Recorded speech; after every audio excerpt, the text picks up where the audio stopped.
Dear Teroxx community, welcome to our weekly crypto news and market update video, and today we will start right away with the news from the US government, and they want to sell 41k Bitcoin, to be very clear, connected to Silk Road. So what we've seen is, back in the day, Silk Road was a darknet place, and they just were able to close this darknet and even to get 51,000 Bitcoins out of it and to stop all this bullshitting.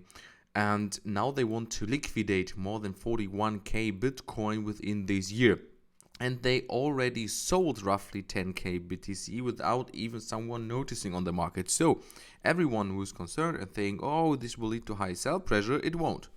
Of course, it will be connected to a sell pressure, but it's not as much Bitcoin as that this amount would tumble down the market just because of sells. So here what we can see is they already sold $215 million worth of Bitcoin, and then they want to do this in 4 more batches over the course of this calendar year.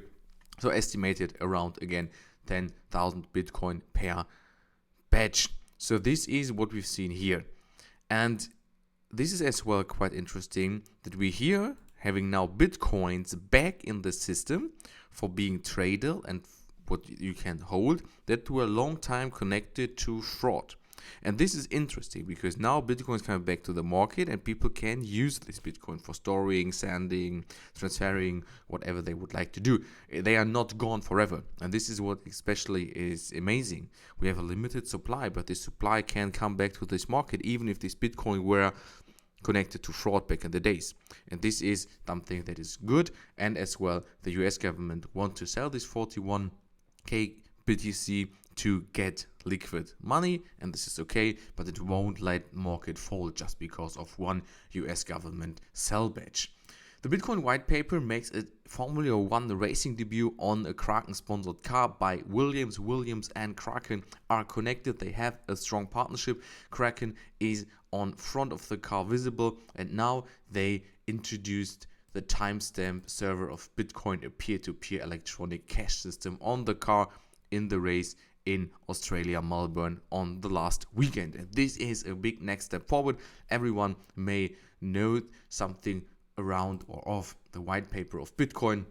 If not, on bitcoin.org/bitcoin.pdf, you just can read all the things around Bitcoin. The original white paper only 8 pages long because the 9th page is already references. So quite interesting, and everyone should have taken an eye on this in his life at least once. Analysts debate the Ethereum price outcomes of the upcoming Chapella upgrade. The upgrade will lead to be, or to have the possibility that people can as well sell their staked Ethereum. Back in the days, it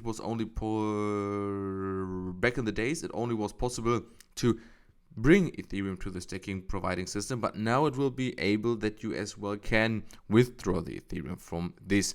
And we've seen that roughly 60% of the staked Ethereum is deposited via liquid staking medium. On the other hand, the illiquid Ethereum, which is deposited into contracts directly by setting up nodes or third-party providers, are around 40%.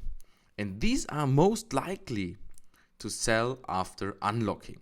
So that means that we have 3.6 to 4 million Ethereum that are in profit that could be sold over this withdraw function within the Chapella upgrade, which will go live on 12th of April. And this can then as well be divided into people who really will sell and people who will put them back into the staking system, coming with analysts saying that we will see 1.2 million to 3 million Ethereum mostly that will be able to sold, or that people are willing to sell. And if you now are concerned here about a sell wall in Ethereum, you should be concerned for a few days. So basically from the 12th of April until the 16th or 17th of April, we could see something like a sell-off. If we have positive markets, people will buy back this Ethereum and you won't have any huge price turbulences. If people seeing bad market conditions and they don't want to buy, we could see a downtrend in Ethereum for a short period of time. And this is something you should know. And how this thing will work is this. the partial withdrawals will take place from the hour 1 until 3 or 4 days afterwards, because people who gave Ethereum directly into staking, they are well aware of what will happening, and they will be on time there to do what they want to do if they want to sell. But the full voluntary exit will last between 3 to 8 weeks, with a high impact on the first 3 or 4 days and then going down step by step. So what's important to know is have an eye on Ethereum in the first week from the 12th of April onwards, and then you will see what will happen. People not expecting huge price turbulences, but they could occur. So may as well you can scalp Ethereum from top to bottom, or getting in at a, so to speak, local bottom for some nice and fast profits. Whatever will be around, Ethereum could be a good thing within the next 2 weeks for trading.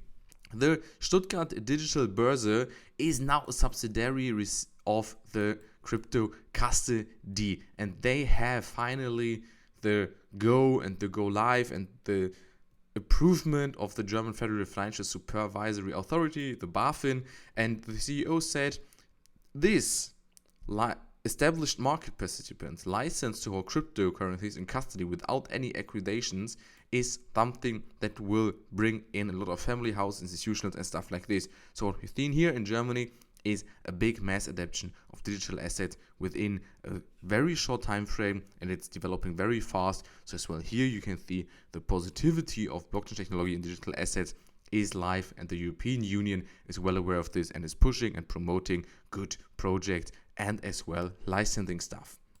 The last week was not very bullish. We've seen the high caps just around the same levels as last week, a little sell-offs in BNB.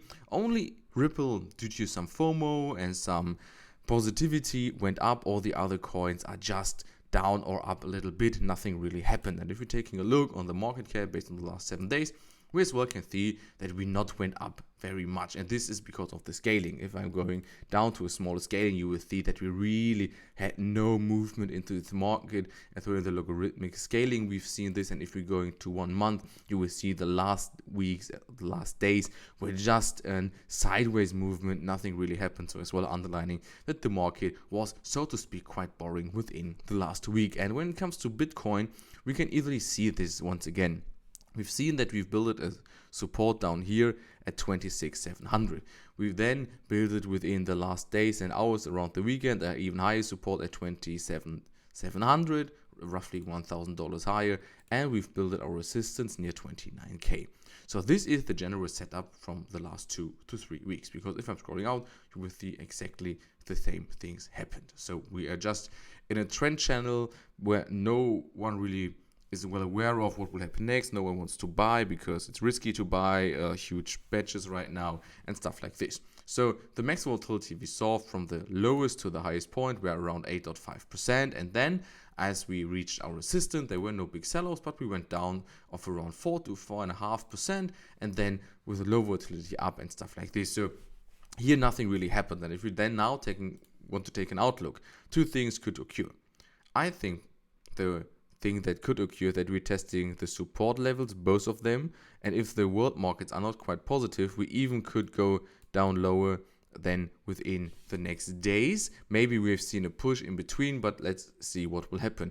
Or if the world markets are very positive and something good news from the US around Bitcoin and digital assets will occur, we can easily go up to 29k. And if we are breaking this level and staying above it, building a support area, we easily can go up to 30k very fast. So it's more and more a make or break, a do or die scenario for Bitcoin within the next upcoming week. Due to, if I'm scrolling out a little bit, you will see that there's some sort of vacuum between 26,700 and 24 to 25k. This area was not touched for a long period of time and not touched for a support building. So here there's a huge vacuum where we need to find a support if the market wants to not to struggle and wants to build up strong resistances and support zones. We may not going down that much if we can find a support at 26,700 or even going higher.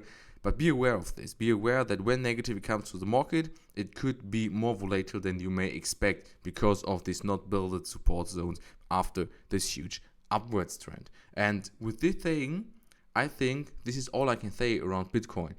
keep an eye on the news, keep an eye on the price actions, keep an eye on the volume that is flowing in and out of the market, and then you will get some good point of view. And of course, world markets are always an indicator. When tech is quite red, digital asset mostly will as well be red in the meantime, or especially in the days when stock markets are down too. I hope you like this video. If you do so, I would love if you comment, like, or share this video, and we will hear us next time when it comes to weekly crypto news market update provided by Teroxx.